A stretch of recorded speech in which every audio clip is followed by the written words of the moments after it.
Good morning students, class 7th की maths में आज हम लोग रनिंग चैप्टर सिंपल इक्वेशंस को कंटिन्यू करते हुए 7th लेक्चर को कवर करेंगे।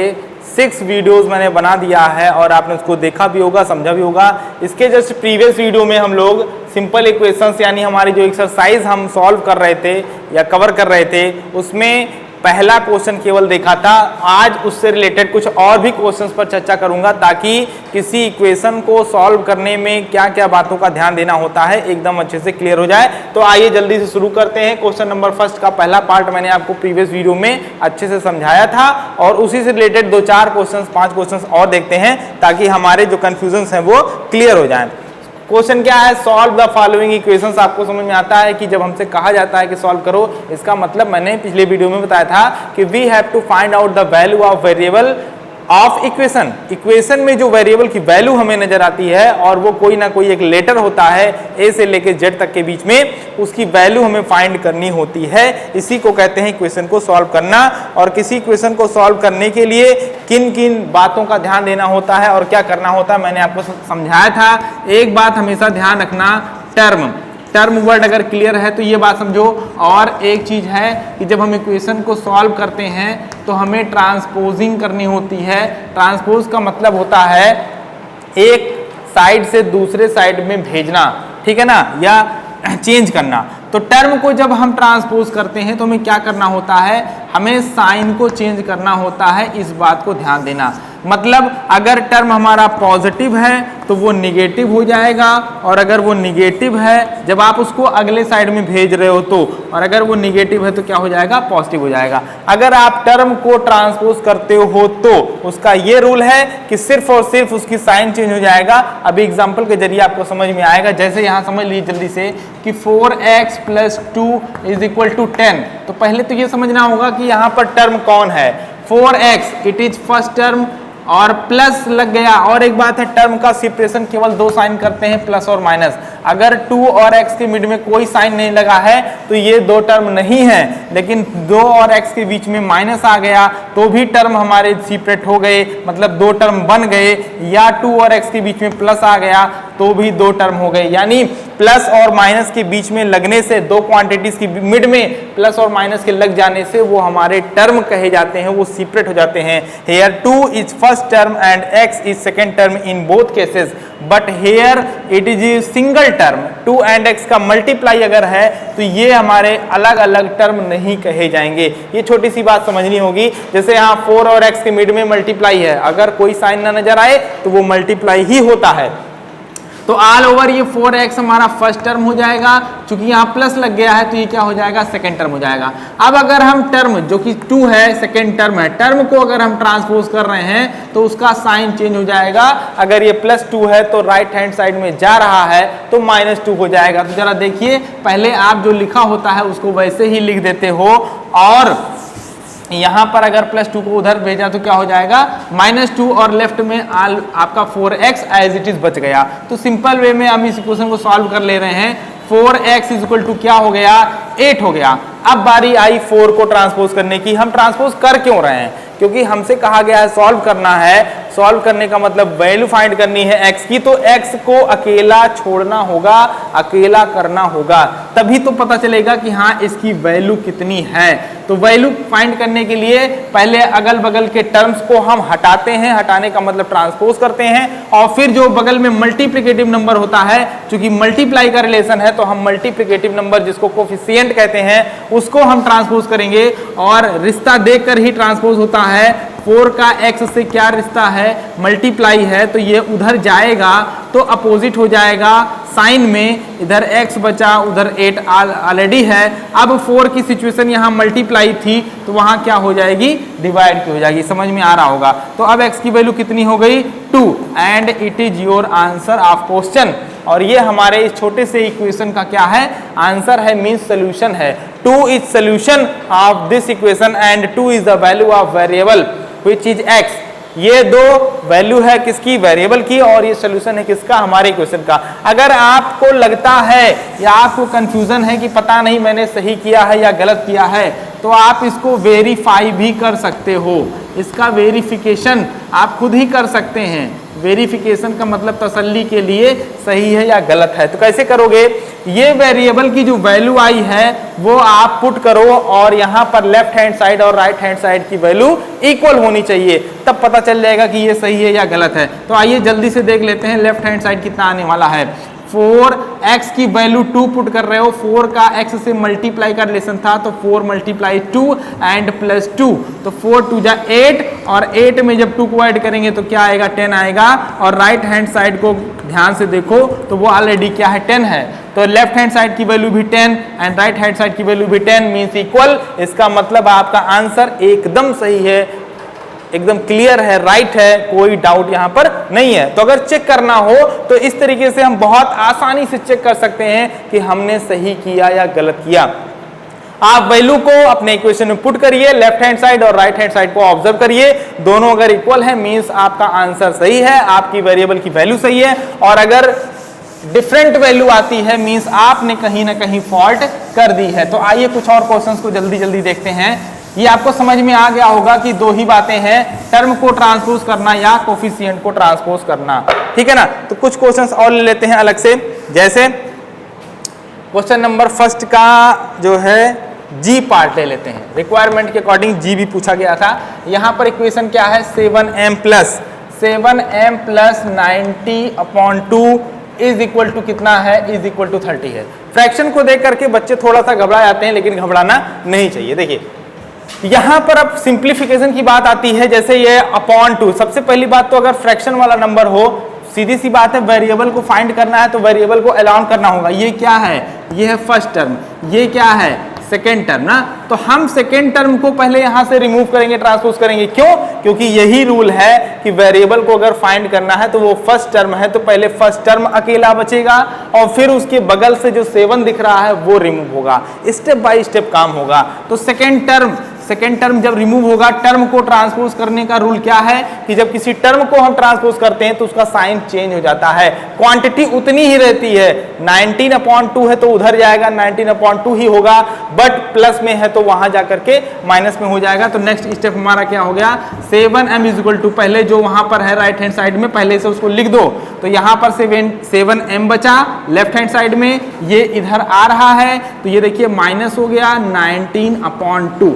अब मामला ये हो गया कि ये भी नंबर है, ये भी नंबर है, करना है सब्ट्रैक्ट। तो ये तो नंबर के सब्ट्रैक्शन की बात हो गई। आइए उसको मैं अलग से समझ लेता हूं कि कैसे करना है। कुछ बच्चे क्या करेंगे, कहेंगे कि इसको सॉल्व करने के लिए सबका अलग अलग तरीका होता है, कोई प्रॉब्लम नहीं है, आंसर एक ही आता है, यही तो मैथ्स की अच्छाई है। अगर आप कहेंगे सर अपॉन 1 करके फिर एलसीएम लीजिए, चलिए कोई बात नहीं, ये तरीका हो गया। डिनोमिनेटर से क्या करते हैं, डिवाइड करते हैं। तो 1 से 2 को डिवाइड करोगे, 1 से 2 को डिवाइड करोगे तो क्या आंसर आएगा 2 आएगा। क्या आया ये ध्यान देना। तो जो आता है रिजल्ट उसका हम न्यूमरेटर में मल्टीप्लाई करते हैं, तो 2 का मल्टीप्लाई 13 में करेंगे तो क्या आएगा 26 माइनस 2 से 2 को डिवाइड किया, इस बार हमने 2 से 2 को डिवाइड किया तो रिजल्ट क्या आया 1 आया। ये ध्यान देने वाली बात है, रिजल्ट क्या आया 1 आया। जो भी आएगा उसका न्यूमरेटर यानी ऊपर मल्टीप्लाई करोगे तो यहाँ हो जाएगा 19, ये आंसर आ गया। और मैं कहता हूं कि इसी क्वेश्चन को या इसी मैटर को सॉल्व करने के लिए शॉर्टकट मेरे बच्चों सीखो, कब तक हम लॉन्ग कट के जीवन में चलेंगे। ये देखिए अगर आपको एक नंबर फ्रैक्शन नजर आए और दूसरा नंबर फ्रैक्शन ना हो, मींस वो नंबर होल नंबर हो या नेचुरल नंबर हो, ऐसा कह सकते हैं, या इंटीजर हो। अगर अगला नंबर इंटीजर है यानी कहने का मतलब वहां पर अपॉन में नहीं कुछ नजर आ रहा है, ये फ्रैक्शन नहीं है, तो इसका शॉर्टकट कह सकते हैं कि यहाँ जो डिनोमिनेटर है इस डिनोमिनेटर का आप इसमें क्या कर दिया करिए, मल्टीप्लाई कर दिया करिए। रूल को बहुत ध्यान से समझना, बहुत काम देगा। सिंप्लीफिकेशन में ही तो लोग परेशान है मैथ्स में, तो ये सिंप्लीफिकेशन समझो। अगर एडिशन सब्ट्रैक्शन करना है, एक नंबर फ्रैक्शन फॉर्म में है दूसरा नंबर फ्रैक्शन नहीं है, तो क्या करेंगे इसके डिनोमिनेटर से इसमें मल्टीप्लाई करेंगे तो 2 13 या क्या हो जाएगा 26, और आगे जो लगा हो माइनस है तो माइनस लगाओ, प्लस होता तो प्लस लगाते, और नंबर क्या है 19। मल्टीप्लाई करने के बाद ये जो डिनोमिनेटर केवल सेकंड का है ये डिनोमिनेटर होल अपॉन हो जाएगा। ये 2 पहले केवल सेकेंड टर्म का डिनोमिनेटर था, अब ये होल का डिनोमिनेटर हो गया। बस केवल इतनी छोटी सी बात तुम्हें समझनी है और हमारा आंसर आ गया। तो फाइनली इसको सिंप्लीफाई जब करोगे तो यहाँ क्या लिखोगे 26 माइनस 19 देन होल अपॉन 2, ये हो गया हमारे सिंप्लीफिकेशन का रूल और ये हो गया 7m की वैल्यू। तो 7m इज इक्वल टू कितना आया बताओ, सब्ट्रैक्ट करो तो 16 और ये 9 कितना हो जाएगा, 7 हो जाएगा और 1 1 यानी फाइनली कितना आएगा, 7 ही आएगा और अपॉन क्या है, अपॉन है 2। ठीक, अब बारी आई इस 7 को ट्रांसपोज करने की। तो भाई 7 का m से जब भी ट्रांसपोज करेंगे तो रिलेशन जरूर देखेंगे कि क्या है। जैसे हमने यहाँ पर 19/2 को ट्रांसपोज किया तो रिलेशन देखा था कि हाँ भाई ये टर्म है। टर्म को ट्रांसपोज करने का रूल क्या था, साइन चेंज हो जाता है। लेकिन अब ये 7 टर्म नहीं है, टर्म का पार्ट है, टर्म का मल्टीप्लिकेटिव नंबर है। तो जब मल्टीप्लिकेटिव, ये देखिए 7 का m से मल्टीप्लाई का रिलेशन है और इधर आपका 7/2 लिखा हुआ है, तो ये m मल्टीप्लाई में है तो कहाँ जाएगा, डिवाइड में। मल्टीप्लाई का मतलब समझ रहे हैं ना। अब ये हो जाएगा m इज इक्वल टू, पहले 7/2 को लिखो और ये 7 आपका मल्टीप्लाई में था तो इधर आ रहा है डिवाइड। डिवाइड का मतलब डिनोमिनेटर के प्लेस पर जाएगा, ध्यान देना, डिवाइड होने का मतलब डिनोमिनेटर में जाना। तो 7 से 7 क्या हो गया, कैंसिल हो गया, ऊपर क्या बचा, कुछ नहीं तो 1, यानी m की वैल्यू कितनी हो गई, m की वैल्यू हो गई 1/2 और यही हमारा क्या हो गया, आंसर हो गया। ये जो मुद्दा था सब्ट्रैक्शन करने के सिंप्लीफिकेशन वाला, एक क्वेश्चन करके मैं और आपको दिखाता हूं, शायद आपको कम समझ में आया हो। जैसे लिखा होता 5 + 4/3, अब हमें ऐड करना है, कैसे करेंगे, देखो कितना आसान है। 3 का मल्टीप्लाई, डिनोमिनेटर का मल्टीप्लाई 5 में कर देना, कितना हो गया 15 और +4 and then whole upon, multiply करने के बाद ये होल अपॉन में हो जाएगा। अब कितना आसानी से आंसर आ गया 19/3। तो अगर एक फ्रैक्शन हो, एक नॉन फ्रैक्शन हो, तो इस तरीके से जल्दी आप बता सकते हैं कि क्या आंसर आएगा। एक और देखो, आप कहेंगे एडिशन का बता रहा है, सब्ट्रैक्शन का भी देख लो। अगर लिखा होता 7 - 3/4 तो क्या आता, 4 का मल्टीप्लाई किस में करोगे, 7 में करोगे, ठीक है ना। 4 से 7 क्या हो जाएगा 28, आगे क्या है माइनस, माइनस के बाद क्या है 3, अब ये होल अपॉन 4 हो जाएगा और आंसर आ गया। इसको सेपरेट कर दो, कितना हो गया 25/4, यही हमारा आंसर हो गया। तो ये छोटी छोटी बातें आपको ध्यान देनी होगी जो कि आपके सिंप्लीफिकेशन में हेल्प करेंगी, नहीं तो परेशान रहोगे, ठीक है ना। जल्दी से आइए कुछ और क्वेश्चन देख लेते हैं। तो ये हमारा जी वाला पार्ट था और अब हम क्वेश्चन नंबर 2 के कुछ क्वेश्चन देखेंगे, उसमें भी सॉल्व करने की बातें कही गई हैं। क्वेश्चन नंबर 2 पर चर्चा करूंगा। मेरी बात ध्यान देना कि जितना ज्यादा से ज्यादा प्रैक्टिस करोगे उतना ही तुम्हारा कॉन्सेप्ट क्लियर हो जाएगा। क्वेश्चन नंबर 2 का हम ले लेते हैं, कौन सा पार्ट, पहला ही ले लेते हैं। क्वेश्चन नंबर 2 और पार्ट पहला लिखा हुआ है, वही बात है, solve the following equation, solve ही करना है। Means we have to find out the value of variable.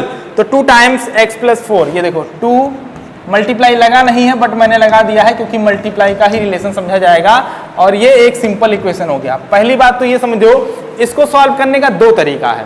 क्या तरीका, दोनों में मैं आपको बताऊंगा, परेशान न होइए। पहला तरीका तो ये हो गया कि हम क्या करें, इस 2 का मल्टीप्लाई कर दें अंदर। पहला तरीका, दोनों तरीका समझिएगा अलग अलग। मल्टीप्लाई कर देंगे तो क्या हो जाएगा बताओ, मल्टीप्लाई, हाँ एक बात और, ये क्या है बाइनोमियल है, प्लस लगा हुआ है, 2 टर्म है, ये फर्स्ट हो गया और ये सेकंड हो गया। तो मल्टीप्लाई जब करोगे तो फर्स्ट में भी करोगे और सेकंड में भी करोगे, because multiplication is distributive over addition. Multiplication जो होता है वो एडिशन या सब्ट्रैक्शन पर डिस्ट्रीब्यूट होता है। तो यहाँ पर ये 2 पार्ट हैं, दोनों में मल्टीप्लाई होगा। तो पहला पार्ट क्या आएगा, पहला पार्ट आएगा 2x प्लस, आगे प्लस लगा है, 2 × 4 करोगे तो 8 हो जाएगा और इज इक्वल टू क्या हो जाएगा 12। अब देखो ये फर्स्ट टर्म हो गया और ये सेकंड टर्म हो गया, क्या करोगे, सेकंड टर्म को ट्रांसपोज करोगे। क्यों, कारण समझ में आना चाहिए, क्योंकि we have to find out the value of variable और इसके लिए हमें क्या करना है, हमें वेरिएबल वाले टर्म को अलाउन करना है, अकेला छोड़ना है। तो अगल बगल वालों को रिमूव करना पड़ेगा, ट्रांसपोज करना पड़ेगा। ये टर्म है, टर्म को ट्रांसपोज कर रहे हैं, तो ट्रांसपोज करने के लिए क्या होगा, साइन चेंज हो जाएगा। इधर क्या बचेगा 2x और ये देखिए आप उधर वाला पहले लिख दीजिए 12, इधर 2x बचा, इधर 12 पहले से है और 8 इधर आया तो क्या हो गया, माइनस हो गया। मींस 2x की वैल्यू क्या हो गई, 12 - 8 यानी कि 4 हो गई। अब बारी आई किसकी, अब बारी आई है ये जो बगल में आप 2 देख रहे हैं इसको ट्रांसपोज करने की। तो याद ना करो, समझो 2 और x का क्या रिलेशन है, मल्टीप्लाई का। इसलिए अगर 2 को ट्रांसपोज करेंगे तो क्या होगा, वो अपॉन में जाएगा। इसका मतलब क्या हो जाएगा 4/2। तो x की वैल्यू कितनी आ गई, x की वैल्यू आ गई 2। मींस यही हमारा क्या हो गया answer. 2 is solution of this equation, ठीक है ना। और अगर आप डाउट में है कि पता नहीं सही है या गलत, तो बहुत आसान है चेक करना, चेक कर सकते हैं। कैसे चेक करोगे, जरा जल्दी से देखो। लेफ्ट हैंड साइड में वैल्यू को पुट करो तो क्या है 2 मल्टीप्लाई विद इन ब्रैकेट, जहां x नजर आता है वहां 2 पुट कर दो, जहां x नजर आ रहा है वहां 2 लिख दो, तो क्या हो जाएगा 2 + 4, बता दो जल्दी से। 2 मल्टीप्लाई कितना 6 और कितना 12, तो यही तो हमारा RHS भी है, यही तो हमारा राइट हैंड साइड भी है। मीन्स हमारा left hand side right hand side क्या है, इक्वल है। और अगर दोनों इक्वल है मीन्स हमारा आंसर एकदम सही है, कोई कंफ्यूजन कोई डाउट नहीं है। मैंने आपको पहला तरीका बताया, अब दूसरा तरीका देखो। आपसे कहा था ना मैंने कि ये पहला तरीका है, तो यहाँ सेपरेशन बना देते हैं। ये पहला तरीका था। पहला तरीका का मतलब जब हमने 2 का मल्टीप्लाई करा दिया था, कोई गलत नहीं है, तरीका ये भी है। एक तरीका ये था, दूसरा तरीका कि जरा देखिए यहाँ पर 2 multiply with in bracket x + 4 is equal to क्या 12। यहाँ पर जो 2 है वो पूरी तरीके से यहाँ कोफिशिएंट का रोल कर रहा है। तो अगर समझ में आना चाहिए, अगर हम इस पूरे को देखें तो पूरा पार्ट क्या हो जाएगा, सिंगल टर्म हो जाएगा, क्योंकि इनके बीच प्लस नहीं लगा है। ध्यान देना, ये ब्रैकेट एक क्वांटिटी ट्रीट कर रही है और ये 2 हो गया, इनके बीच अगर मल्टीप्लाई है तो इन दोनों के बीच सेपरेशन नहीं हुआ है। समझ में आना चाहिए। वो बात अलग है कि ब्रैकेट के अंदर बाइनोमियल है, ब्रैकेट के अंदर में 2 टर्म है, लेकिन ऑल ओवर अगर हम कहें कि कितना टर्म हो जाएगा लेफ्ट हैंड साइड में, तो अभी इस वक्त लेफ्ट हैंड साइड में सिंगल टर्म ही है। ये समझने वाली बात है। तो हम क्या कर सकते हैं, इस 2 को डायरेक्टली ट्रांसपोज कर सकते हैं, क्योंकि 2 हमारा क्या है, कोफिशिएंट का रोल कर रहा है। ध्यान देना मेरे बच्चों, अगर 2x + 4 लिखा होता, दोनों में जमीन आसमान का फर्क है। यहां अगर हम आपसे कहें कि भैया हम 2 को ट्रांसपोज कर दें, अभी भी तो मल्टीप्लाई है, तो ये केवल x में मल्टीप्लाई है, all over left hand side में मल्टीप्लाई नहीं है। तो यहां से 2 को ट्रांसपोज नहीं कर सकते डायरेक्टली, पहले 4 को ट्रांसपोज करना पड़ेगा, तब ये 2 ट्रांसपोज होगा। लेकिन यहां वाली बात अलग है, यहां पर 2 ऑल ओवर हमारा मल्टीप्लाई हुआ है, किससे, लेफ्ट हैंड साइड से। बगल जो भी लिखा हुआ है वो सब का मल्टीप्लाई 2 है, लेकिन यहां पर ये 2 केवल x का मल्टीप्लाई, x के मल्टीप्लाई में है, x का कोफिशिएंट है, ना कि लेफ्ट हैंड साइड का कोफिशिएंट है। अंतर समझो दोनों में, क्या अंतर, बहुत बड़ा अंतर है। यहां पर 2 is coefficient of left hand side, but here 2 is coefficient of first, केवल x का है, ठीक है ना, ये अंतर है। तो अब देखो जल्दी से हम ट्रांसपोज कर दें तो क्या हो जाएगा, x + 4 इज इक्वल टू क्या हो जाएगा 12/2, क्योंकि मल्टीप्लाई था तो डिवाइड में चला गया, कैंसिल कर दिया, कितना हो गया 6, और x + 4 इज इक्वल टू कितना आ गया है 6। अब 4 को ट्रांसपोज कर दो तो ये क्या है, टर्म है, सेकेंड टर्म है, और पॉजिटिव है तो क्या हो जाएगा नेगेटिव, यानी 6 - 4, और आंसर कितना आ गया 2। तो देखिए आंसर तो वही आया ना, लेकिन ये दूसरा मैनर था और ये दूसरा मैनर था, और दोनों ही मैनर सही हैं, दोनों ही मैनर गलत नहीं है। जो आपको शॉर्ट लगे, अच्छा लगे, वो आप क्या कर सकते हैं, यूज कर सकते हैं। तो अभी के लिए इतना ही। इस वीडियो में मैंने आपको 2-4 सवाल जो भी बताया आपके समझने के लिए कि आप कैसे क्वेश्चंस को और ज़्यादा से ज़्यादा सॉल्व कर सकते हो। मिलते हैं नेक्स्ट वीडियो में आगे के टॉपिक पर, तब तक के लिए इतना ही। Thank you so much.